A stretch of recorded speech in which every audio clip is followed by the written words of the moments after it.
What is up YouTube? Welcome back to another video, and today we are carrying on with I am making a story series. Today we are focusing on the protagonist. The protagonist is the hero of the story, the main character, the one who saves the day or fails or dies trying. So first off today, we're going to go back to chapter 5 of The Last of the Blind Man, and we analysed this a bit, but it didn't really focus on the setting. It just focused on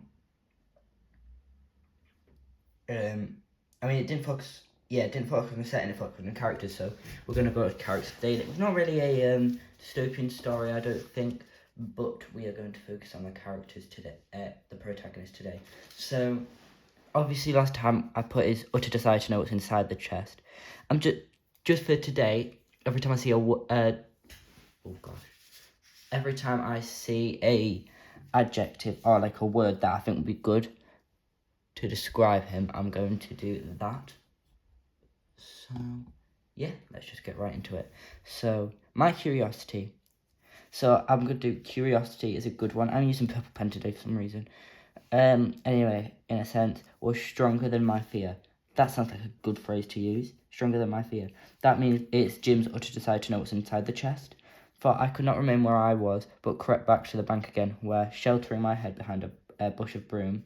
So they have to do a lot of hiding and be secretive.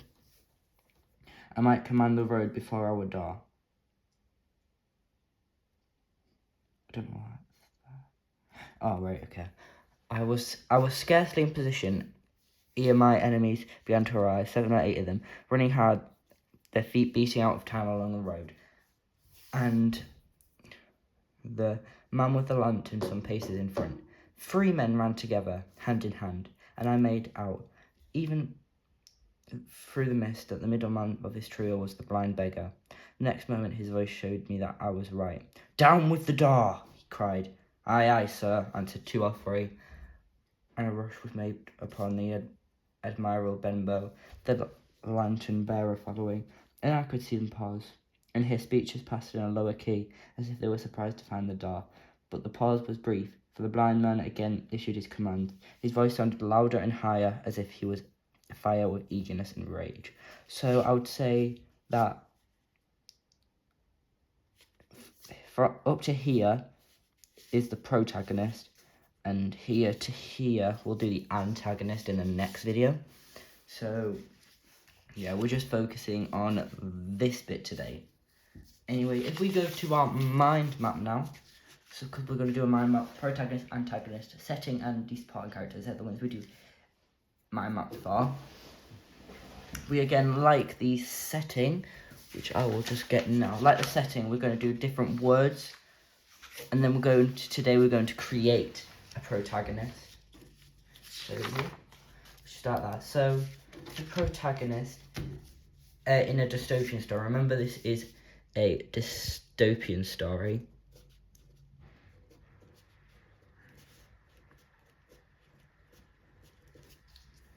So this is a dystopian story. Remember that for the protagonist. So you could do him. You could put. Say if we're describing, you could put alone. Because like in this book, there's going to be like this. Most of the people are gone. There's only a few survivors. So he's alone. He's scared. He's scared but brave. Kind of like oxymoron that could be. You could use some oxymorons in this book. So like I've got Romeo and Juliet somewhere here. Right here, there's an oxymoron that says, "Oh, brawling love or loving hate." This reflects his Romeo's emotional confusion. So yeah, I wanted to do that so I could show what an oxymoron was. Oh god, I don't know why I put oxymoron there, but brave. So I'll just put in brackets oxymoron. Don't know why I put oxymoron there. Mistake. Yeah, I'll come up with a few more words and I'll show you then. Okay, so I've got some more words here. So I had scared but brave, the oxymoron before I alone. So I've got encouraged. He could be encouraged to do whatever his goal is. So whatever his goal is to like save the world or like at least like protect all the survivors, that could encourage him to carry on. Curious. He could be curious to like what has happened. Like there might be mind wiped or whatever. You know, I don't know yet. I'll figure that out when I do the episode 4. So he could be a leader. It doesn't have to be a leader to be the protagonist. He could be just like following the leader. It could possibly be in love with someone in his group, one of the supporting characters, which I will do in episode... No, that's episode 4, and then episode 5 will be the title reveal, and then developing chapter... starting to plan chapter 1, and then episode 6 will be making chapter 1. Yeah, so that's that. If we just turn this around, we can now start planning the protagonist. So yeah, I want it like this. So what you want to do on this is, I'll just write some few stuff and then I'll start the video again. Okay, so here I have got 5 key goals. I've got the name, the age, the gender, friend or family, so they could be dead or alive, and goals. So we are going to start with the age because that's a bit easier. So for the age, you could have, if you wanted it to be young, they could be vulnerable, mid-age, like as in 20 to 50, I would say maybe. You would be, how would I describe this? Mid-age, you would be kind of like, scared, but you try to keep going.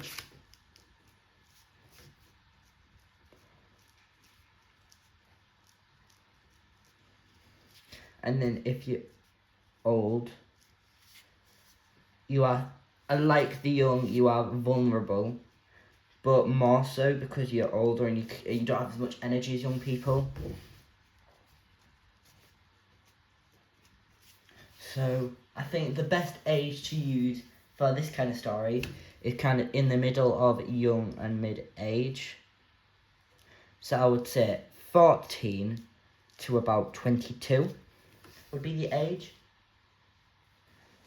If we go to the gender next, so if it was male, it doesn't really matter if it was male or female actually. Just they need to have backstory. That's another one actually. Backstory could be the 6th one. I couldn't think of a 6th one. It was quite difficult to find a 6th one, and then that's actually good. So they have to have backstory, regardless if they're male or female. They have to be brave. And yeah, that's it. So I think for my story, I am going to choose a male.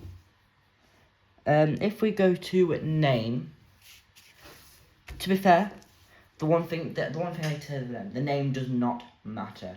It could be whatever. It could be my name's Zach. It could be I don't know. It could be Max. It could be Jonathan. It doesn't really matter. I just think a male name because that's what I picked. It doesn't really matter what the name is, as long as they are, like I said in the gender, have backstory and they are brave, and all the adjectives I put for the mind map, it does not matter.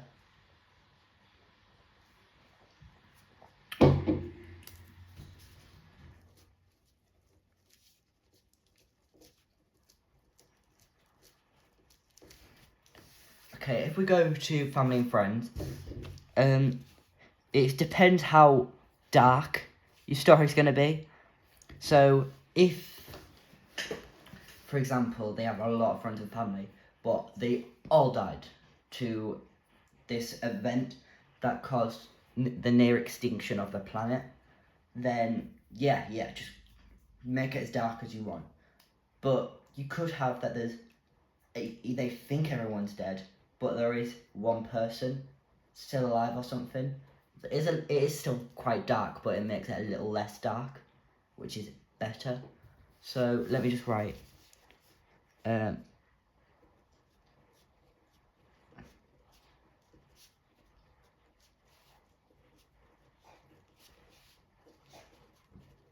Could all die. Yeah, we could do that. For goals, this is the goals and backstory are probably like the most important ones. So I'm just gonna put that in brackets because that's what I want. And we'll put brackets as well.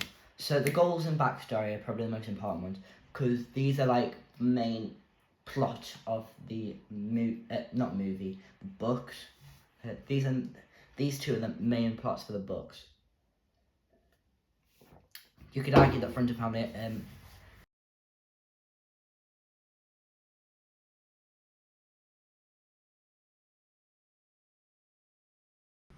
okay, my phone went dead and it didn't pick up any of this video that I've just talked about, so we're going to have to talk through it once again. So what we're saying is, I started with the age and saying, if they were young, they would be quite vulnerable because they're just young and innocent. If they were mid-age, they would be scared, but they would probably be the most not vulnerable, and they would just try to keep going. And old would probably be the most vulnerable because they'd be the most vulnerable because young people have more energy and they don't have as much energy as young people. Gender, it doesn't really matter as long as they have backstory and they're quite brave, and all those words I put on the protagonist mind that. So I picked male for mine, and I also picked in between young and mid-age for the age, so 14 to 22. The name does not matter as long as everything I said in the gender happened. It does not matter. Family and friends. It sounds awful here, but you could have that they have loads of friends, loads of family, and they just all die to this event. That could be like the backstory as well. And just make it as dark as you want the backstory in the friends and family. Just try, because they could have absolute horrible backstory, and then yeah. And then the same goes to goals. Like these goals and backstory have to go coincide with each other, and they're the most important for the plot of the story. So yeah. So what I've just did here is laid all these out because now we're going to create the character. So we're going to start with the age. So I'm going to do like in the middle, just like 18 for the main character. The gender is male. Friends and family, I'm going to put lots. And that's all I'm going to put for there because it coincides with the backstory. So we're going to go right to the backstory now. And I'm going to say, I could say exploited, maybe. Exploited, family was horrible. I could say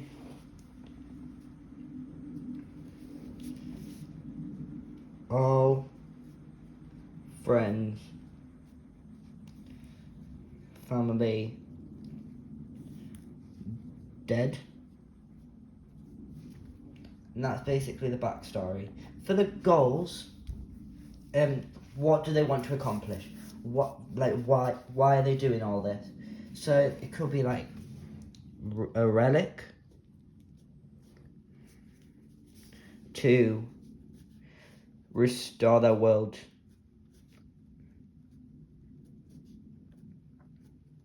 And for the name, you have to tune in next time. Thank you so much for watching this video. Hope you guys enjoyed, and I will see you on the next one. For today, we did a mind map.